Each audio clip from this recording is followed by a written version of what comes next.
Live from WTVO Rockford and your home team. Eyewitness News at 6 starts now. Action being taken by Illinois' Attorney General. The latest in the debate over the state's assault weapons ban. A special home makeover project with a purpose. The organization that's focusing on mental health while helping a veteran.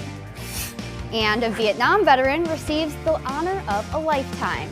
The reason why he's had to wait nearly his entire life for it. Good evening, I'm Taylor Castro. Thanks for joining us tonight.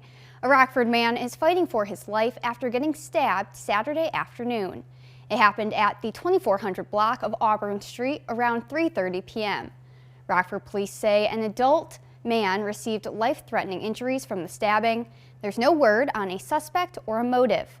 Police advised to avoid the area while they continue to investigate. Illinois' Attorney General is immediately appealing a Central Illinois judge's ruling that struck down the state's new assault weapons ban. A Mason County judge ruled the law unconstitutional on Friday. He decided the ban violates the state's Equal Protection Clause by allowing former police officers to be exempt, but not those in other professions.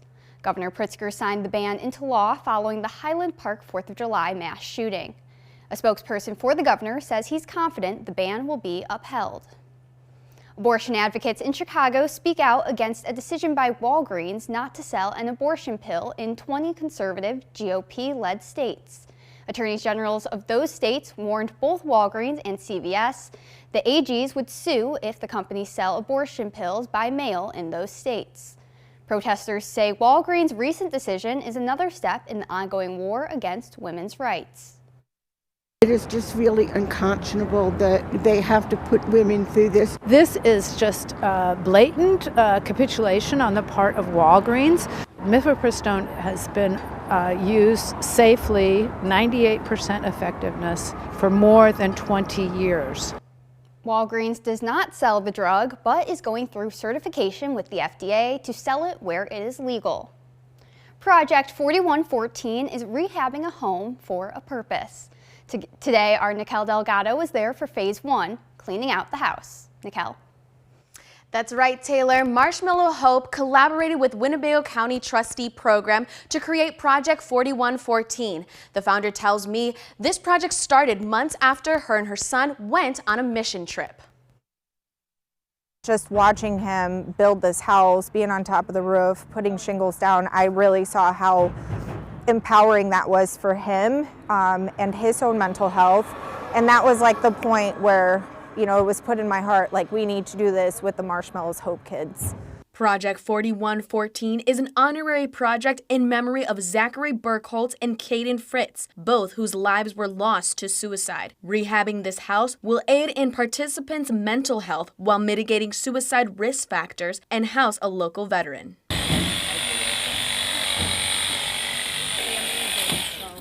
Volunteer Bhavan Singh tells me with just moving to Rockford from New Jersey, he knew he wanted to help impact his new community. And by being a veteran, he says this hits home. It's just when it comes to the whole suicide aspect of it all, it does hit close to home. So being able to help contribute and you know, be a part of an organization that you know, focuses attention on suicide, I think it's an amazing thing. I think this is a really good opportunity to be, you know, helping out with the community and seeing all these people out here just kind of warms my heart a little bit.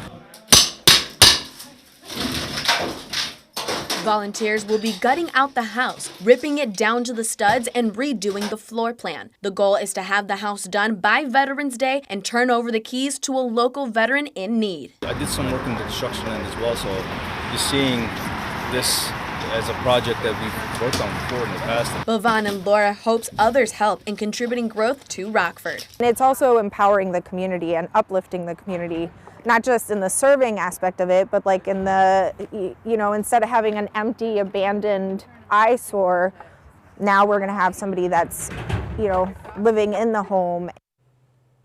There is still a chance to get involved to be a volunteer. Veterans application open March 15th through May 15th. You can find all that information on our website, mystateline.com. Taylor? Thanks, Nikel. Kids and parents get the chance to learn about dinosaurs this weekend at Rockford's Burpee Museum. At Paleofest, they can also hear research presentations by paleontologists from around the world. Some activities include guessing what fossil is in a jar, special booths, and dinosaur-themed workshops. It's the event's 25th year. Sunday is the last day of Paleofest.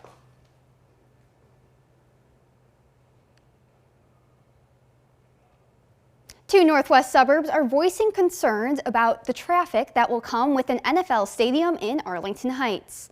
The leaders of Palatine and Rolling Meadows told the Chicago Tribune they're worried about a new gridlock in the area. They think drivers will cut through residential areas to avoid the main highways during events. The increased traffic could also mean new road and sewer projects. Meanwhile, the Bears say a move to the area will create thousands of jobs and $1 billion in the regional economy. One of the nation's first Black Special Forces officers received an overdue honor at the White House Friday. The award came after the Army said it lost his submission twice. Raquel Martin has the story. It's a moment nearly 6 decades in the making. Friday, retired Colonel Paris Davis received the Medal of Honor, the country's highest military award. You are everything this medal means. In 1965, at the age of 26, Davis led a Special Forces team into combat in Vietnam. For nearly 2 days, he fought through his own injuries, engaged in hand-to-hand combat against Vietnamese forces, and refused to leave any of his soldiers behind. Saved each one of his fellow Americans. Every single one. This is far from Davis's first military honor, but did take the longest to receive. For reasons some linked to racism, the Army lost his recommendation for the Medal of Honor in 1965 and then again in 1969. But in 2021, the acting defense secretary called that an injustice and ordered a review of Davis's case. Last month, the president called to deliver the good news. And this year, we celebrate the 75th anniversary of our first fully integrated armed forces, and named Paris Davis will still stand alongside the nation's pioneering heroes. The now 83-year-old, who the president described as a humble man with Midwest roots, spoke to reporters briefly following the ceremony. God bless you, God bless all, God bless America. Davis served in the military for 25 years before retiring. He is now the 268th Vietnam veteran to receive the honor. In Washington, Raquel Martin. Once prominent South Carolina attorney Alex Murdaugh is found guilty in the murders of his wife and son and sentenced to life in prison. Jacqueline Lee has more on the new details emerging about Murdaugh's botched suicide attempt just a few months after those murders.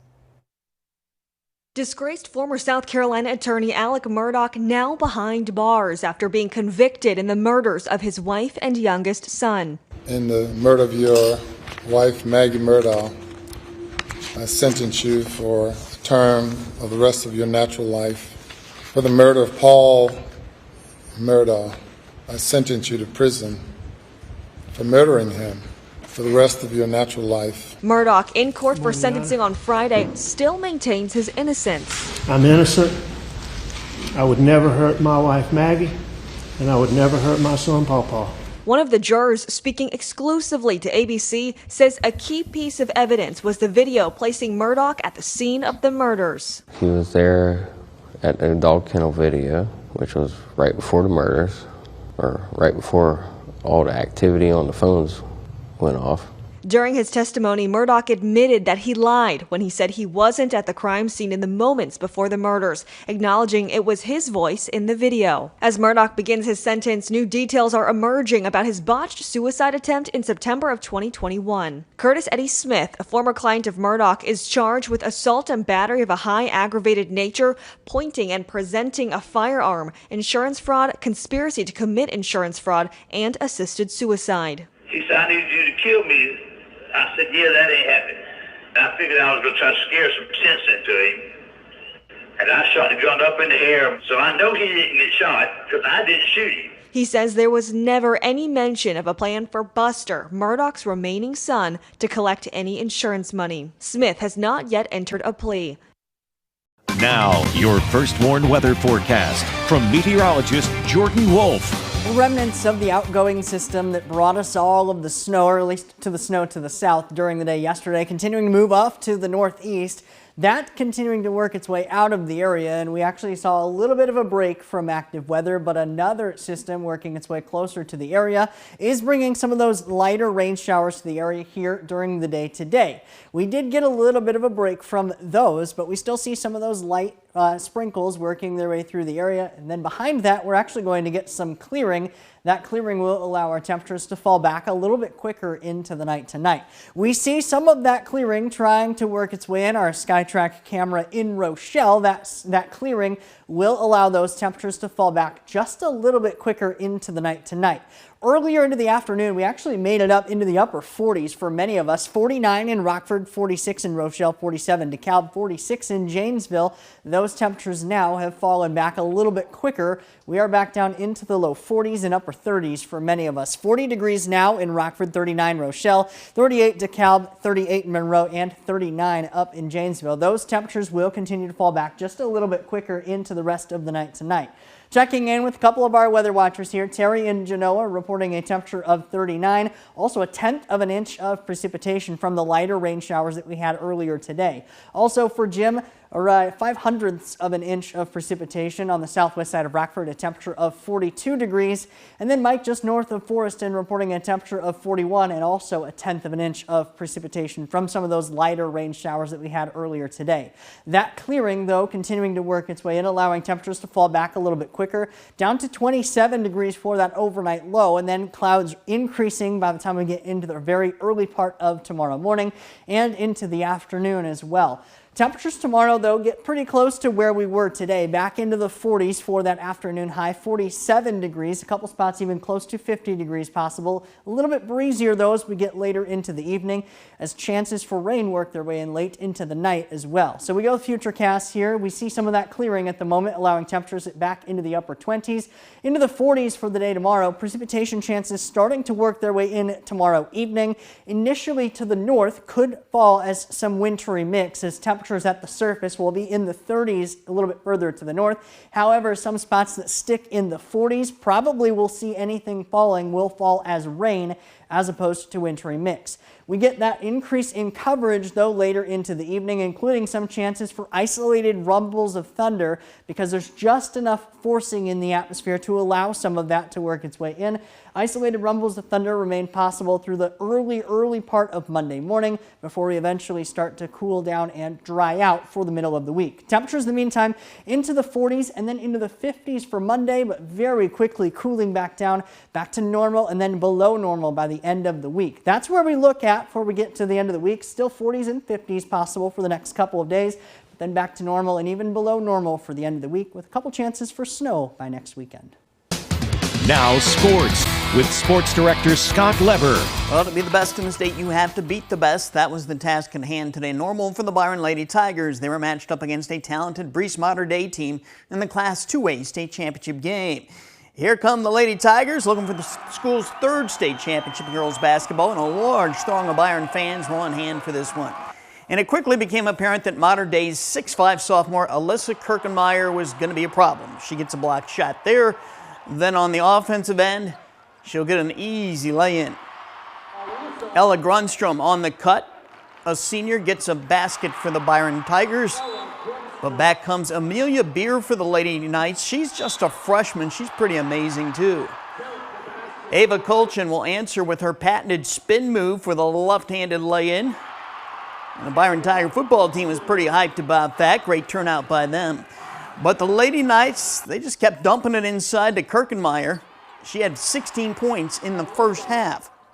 Then she gets another block. She had 10 block shots in the game. Byron trailed, though, by only 6 at the half. Second half, Macy Groharing spots Carson Belskis down court. Belskis for the lay-in.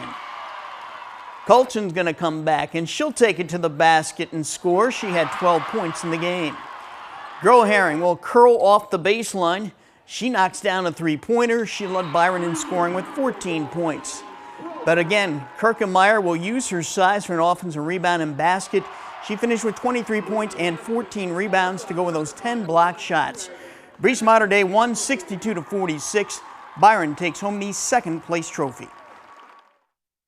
You know, it definitely is sad to come up short of this, but I look at all these girls and look what we have accomplished. I mean, we could have been done 3 weeks ago, but we aren't. So I really take that for granted.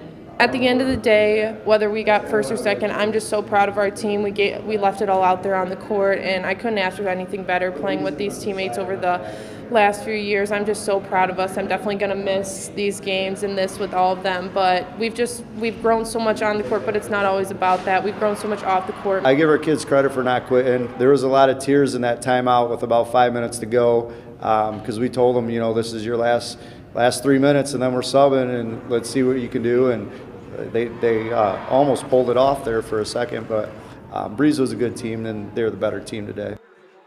Hey, great job, ladies. That's sports. We'll be right back. Pretty gloomy, rainy Saturday. No Right. sunshine at all. Well, there wasn't a whole lot of sunshine. There were actually a couple spots a little bit further to the south that did see a little bit of sunshine. Their temperatures actually got closer to 50 degrees. We weren't quite there. We made it to 49 at the Rockford Airport. Close. But as we got later and later into the evening, we get more clouds, and then we also have some rain chances to talk about the rest of the weekend. Clear skies for the rest of the evening tonight on the First One Interactive Radar from Rockford Auto Glass and more on our website, mystateline.com. Then we continue to see, though, there is some clearing that'll be working its way and bringing temperatures back down. Now, something to talk about with those temperatures is when we get later and later into the month of March, our average temperatures actually continue to go up. At the beginning of March, they're in the lower 40s. By the middle of March, we're in the mid 40s. And then by the time we get to the end of March, our normal high temperature is back closer to the 50s and then closer to the mid 50s by the time we get to March 31st. We are going to be close to those mid 50s on Monday for our high temperature. Chances for rain working their way in late tomorrow evening, going into the early part of Monday morning. A couple rumbles of thunder cannot be ruled out either, especially late Sunday night, early Monday morning. And then we dry out for most of the middle of the week. Temperatures returning closer to normal, back closer to 40 degrees, back below normal for the end of the week, including some snow chances for next weekend. Thanks, Jordan, and thank you for joining us. We'll see you at 10.